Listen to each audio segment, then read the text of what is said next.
Welcome back to the channel. Today I'm going to be continuing the question of Palestine by Professor Edward Said. I already did a part 1 on this. It's not necessarily connected to part 2 in the sense that you can watch this first and then go back to part 1, or you can watch part 1 first and then watch this. It doesn't matter.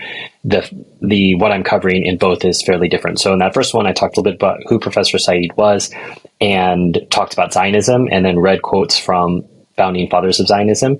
In this one, I'm going to talk a little bit more about Palestine's future as Edward saw it from when this book was first published in 1979 up till the update in 1992, and in the context of the fact that he was serving in the Palestinian National Council at that time, but he would resign the very next year after the update of this book due to Oslo.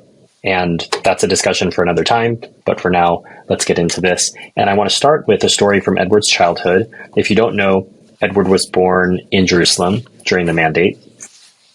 And this story, I think, in a way encapsulates what I've read in many places as to what the Arabs thought about the Arabs, the Palestinians, what many people thought about the Jews and the Israelis and the Zionists and the potential coming takeover. I was particularly struck by and have never forgotten one occasion when an elderly family friend, a lawyer who was prominent in the Jerusalem Arab community, and who was exactly aware of the increasingly strong and institutional Zionist presence in the country, delivered himself of a confident observation. Until then, the discussion's mood had been discouraging. "They're so well organized," was the chorus line. "They're training, they're armed to the teeth, they obviously have designs on our property," and so on. Then he spoke, as from above. "When it comes to an actual battle between us and them, we will bring out a group of Khalilis, these are Arab residents of Hebron, who were proverbial for their somewhat mindless but always belligerent strength, and they'll chase all the Zionists away with sticks." For years, that blissfully stupid remark about Zionism in Palestine remained with me as an epitome of the Palestinian response to the struggle for the land. So there was a naivete that Said sees in this response, which I think was widespread. Even though the Palestinians saw what the Israelis were doing, what the Zionists were doing, they were not clear on the fact that they very well might lose the struggle that it's coming for them, that was a possibility. They thought, really, we could chase them out with sticks. And obviously that is not what happened. Something that has to be realized is Golda Meir is very famous for saying there is no such thing as a Palestinian. And as we know, the Ottomans ruled Palestine for many, many years, and it wasn't, let's say, its own autonomous region with necessarily a very strong identity, but it started to gain identity. Why? Because the Zionists put pressure on. And when you put pressure on a people, they look around to see what it is that matters to them. And they started to see commonalities with their neighbors, and you could say a Palestinian identity came together. We've been seeing this actually happen in Ukraine. I've alluded to this in different reviews that I ran into a Ukrainian in my travels last year. I don't remember if it might have either been in Georgia or in the Balkans, in which this girl who was a translator, and she translated into Russian, told me that she and her family had decided to stop speaking Russian, and they were only going to speak Ukrainian. And her parents, who their Ukrainian wasn't very good, they were struggling too, but they didn't want to speak Russian anymore. And I don't want to get into the Russia-Ukraine thing, but I want to point out that you can help create an identity in a people by putting pressure on them. And the same thing happened here. Golda Meir may say there was no such thing as Palestinian, but by the Zionists putting pressure on, they definitely galvanized that. And to say, obviously, today that there's no such thing as a Palestinian is an absolutely ridiculous thing. And so here, Edward says this much more eloquently than I just said it. True, Palestine had been part of the Ottoman Empire until the end of World War I, and true also that in any accepted sense, it had not been independent. Its inhabitants referred to themselves as Palestinians, however, and made important distinctions between themselves, the Syrians, the Lebanese, and the Transjordans. Much of what we can call Palestinian self-assertion was articulated in response to the flow of Jewish immigrants into Palestine since the 1880s. as well as to ideological pronouncements made about Palestine by Zionist organizations. Under the constantly felt sense of foreign invasion, Palestinian Arabs grew together as a community during the interwar years. The things that had been taken for granted, the structure of the society, village and family identity, customs, cuisine, folklore, dialect, distinctive habits, and history, were adduced as evidence to Palestinians by Palestinians that even as a colony, the territory had always been their homeland, and that they formed a people. Very important to note.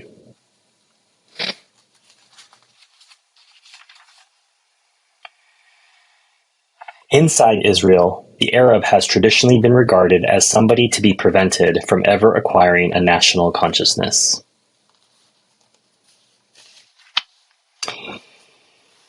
Now, keeping in mind, Edward, Professor Said, as someone living in the United States, is going through the unique situation of a Palestinian being away from his homeland, but also even keep in mind that Palestinians living inside the homeland, inside historic Palestine, are also alienated from their homeland because they don't have the rights of a citizen in their own country. They're occupied by a foreign invader.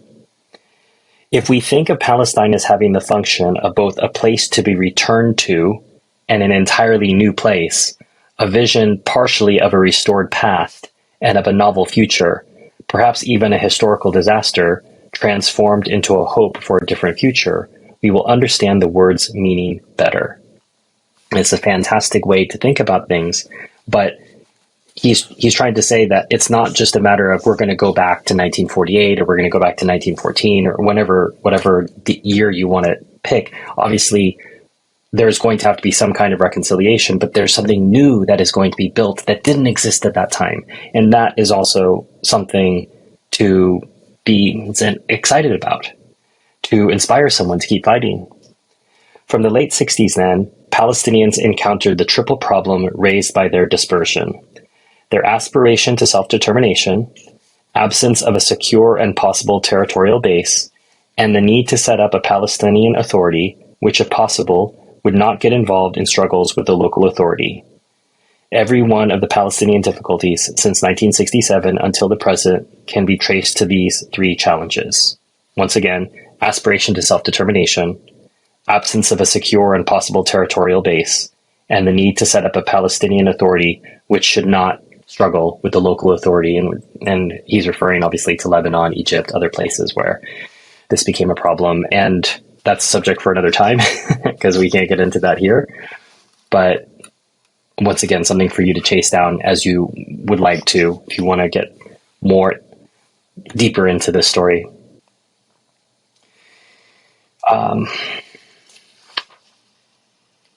Stripped of its context, an act of Palestinian desperation looks like wanton murder, as in fact I have thought many acts of individual adventure, i.e. hijacking, kidnapping, and the like, were acts of unbalanced, finally immoral, and useless destruction.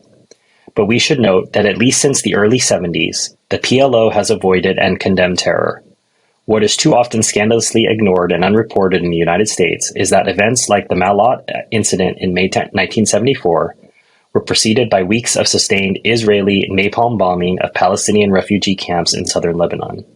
Similarly, the planting of bombs in Israel or the West Bank and Gaza must be understood in the context of day-to-day coercion and the brutality of a long military occupation. Besides, there is nothing in Palestinian history, absolutely nothing at all, to rival the record of Zionist terror against Arabs, against other Jews, against United Nations officials, against the British. Moreover, the history of Zionist involvement in the internal affairs of Arab countries, Lebanon being only the latest and least hidden such case, of Israeli oppression of Palestinians, of state-sanctioned torture, of international lawlessness, refusal to abide by UN resolutions, violations of the Geneva Conventions in dealing with civilian populations, unwillingness to sign the Nuclear Non-Proliferation Treaty, Israeli assassination of Arabs in European countries, to say nothing of repeated incursions against Palestinians in Jordan and Lebanon. All this makes Palestinian terror a very pale and incompetent thing, but I would not wish it otherwise. For Israel, then, the Palestinian is either a terrorist or he is an essentially non-political, because he is non-Jewish, item, fleshing out Israeli statistics, or he is a docile, useful subject. Who enables all of this? One country. And Professor Said points out something that I didn't know about the Egypt-Israel peace treaty, is that, unsurprisingly, I should have known this, but Egypt and Israel have become completely dependent clients of the U.S. arms industry. So who's the big winner of the peace treaty? The U.S. weapons manufacturing industry, because they're going to make sure that Egypt and Israel have all the weapons they'd like.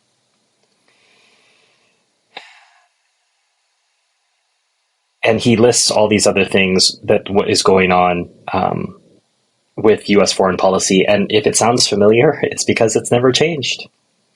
What is more, the United States actively identifies itself as an opponent of any effort to transform client regimes, i.e. regime change, no matter how oppressive and unpopular, despite the much touted official interest in human rights. In Iran, this not only meant that the United States stood by the Shah, it meant supplying the army with oil during January 1979 after the Shah had left the country in hopes that the military would stage a coup against the Khomeini forces. It meant going through with a separate Israeli-Egyptian peace treaty in the face of Jordanian, Saudi, and Kuwaiti opposition. It meant continuing to align U.S. interests with isolated and repressive regimes whose major virtues, in the case of Israel and Egypt, were willing recipients of U.S. arms, loan services, technical expertise of the kind that would further transistorize and render politically illiterate the vast majority of the people, whose interests could never be served by imports of Kentucky Fried Chicken franchises, Coca-Cola, Detroit automobiles, and Marriott hotels. And for every demonstrated failure of this policy, from Vietnam to Iran, to Ethiopia, to Afghanistan, to Pakistan, to Jordan, there was a renewed, a firmer, and more expensive commitment to it, as if the United States had an infinite capacity for re-addicting itself to failures, like the Shah and Haile Selassie. We fail? Well, let's just keep going until we win. This is a story as old as time for the United States. As they stood together in Washington on March 26, 1979, hands clasped jubilantly, ready for a peace that supposedly augured the end of trouble in the Middle East, Jimmy Carter, Anwar al-Sadat, and Menachem Begin appeared in that instant to obliterate the awful, tortuous history that had put them so triumphantly at the center of the world stage. This image, which purported to be the end of the line of conflict and hostility, was immensely powerful. But it did not, indeed it could not, do more than impose a kind of television commercial on a continuing dialectic against which, for the first time officially, the United States now committed its enormous power directly. At that very moment, 100 or so U.S. military advisors were in North Yemen, helping that country's regime battle South Yemen. Sound familiar? Elsewhere in the region, the United States silently moved to bolster, or as was the case with Jordan and Saudi Arabia, to cajole everything that stood against popular disorder, instability, the so-called crescent of crisis. The U.S. position could not have meant any less than a wholehearted unwillingness to encourage those Middle Eastern processes of history, to which, in its own history, the United States paid homage: the struggle for independence, human rights, freedom from tyranny. The hypocrisy of United States foreign policy knows no bounds. What is worse, what has been worse, I think, is the assumption underlying discourse about the so-called peace process that the Palestinians, never consulted, never represented, never considered, ought to be content with what was so munificently put before them for their own good. You just need to accept what's being given to you and shut up.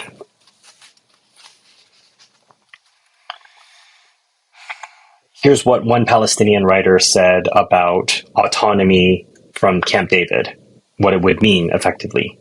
A fraction of the Palestinian people, under 1/3 of the whole, is promised a fraction of its rights, not including the national right to self-determination and statehood, in a fraction of its homeland, less than 1/5 of the area of the whole, and this promise is to be fulfilled several years from now through a step-by-step process in which Israel is to exercise a decisive veto power over any agreement. Beyond that, the vast majority of Palestinians is condemned to permanent loss of its Palestinian national identity, to permanent exile and statelessness, to permanent separation from one another and from Palestine, to a life without national hope or meaning. And they think that the Palestinians are going to sign up for this.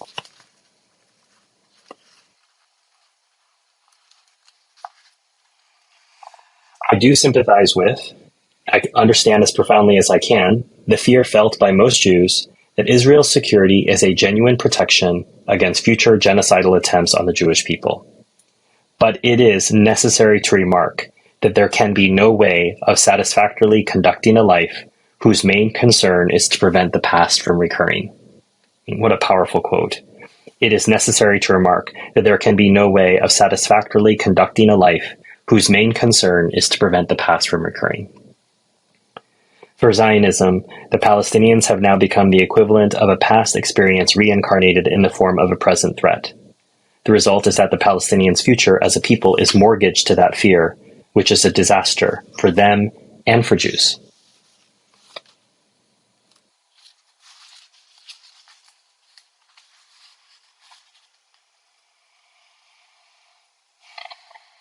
In the end, the Palestinian mission comes down to individuals, whether it be a leader like Yasser Arafat or a poet like Sami al-Qassem, or any one of thousands of dedicated men and women in Lebanon, Gaza, Nazareth, or Detroit, who by standing before the world and before Zionism can ask the question, are you going to eradicate me to make way for someone else?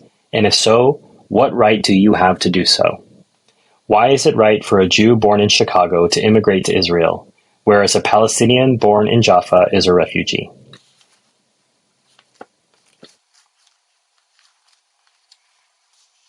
I think it is a simple fact that most Americans who feel they must declare their support for Israel as a state have no idea that the Palestinians lived where Israel now is, and are refugees not because they are anti-Semites, but because the Zionists simply kicked most of them out. Where did the Palestinians come from? Despite dispersion and exile, the Palestinian resistance movement, which later became known as the PLO, formulated an idea and a vision for the Middle East that broke sharply with all past ideas. This was the idea of a secular, democratic state in Palestine for Arabs and Jews. Even though it has become almost a habit to deride this idea, which Benny Morris does in his book, One State, Two States, there can be no serious way of minimizing its tremendous importance. It accepted what generations of Arabs and Palestinians had never been able to accept, the presence of a community of Jews in Palestine who had gained their state by conquest, but it went further than mere acceptance of Jews. The Palestinian idea posited what is still, to my mind, the only possible and acceptable destiny for the multi-communal Middle East, the notion of a state based on secular human rights, not on religious or minority exclusivity, nor, as had been the case with the Syrian nationalists, on an idealized geopolitical unity.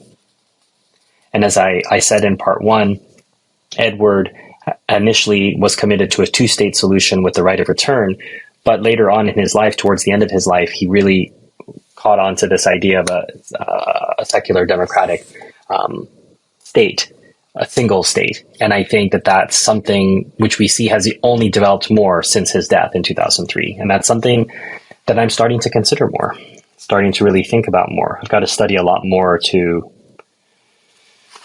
understand it and then understand how it worked. But I'm going to give Edward the last word here to finish our review because, well, I'll tell you why after I read it.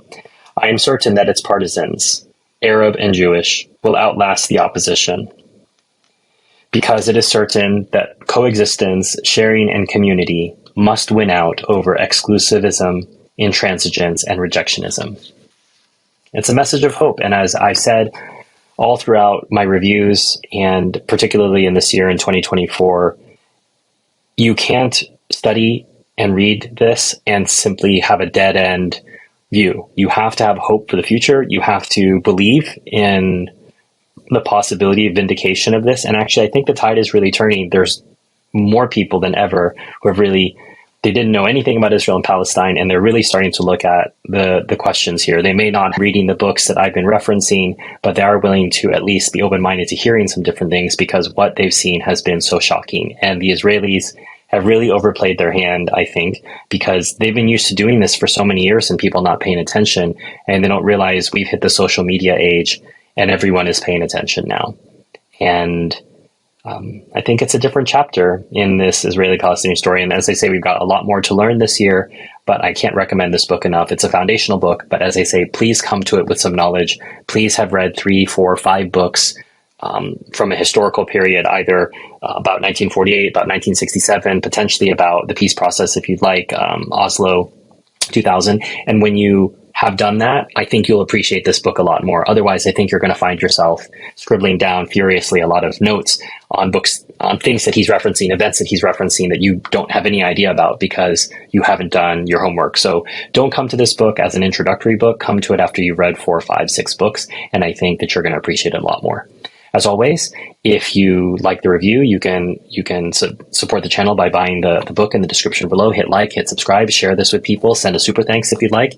If you really like this, you really want to support my work, please become a member of my Patreon or the YouTube member community. You'll get videos like this early before anyone else does. You'll also have the ability to nominate books to be reviewed.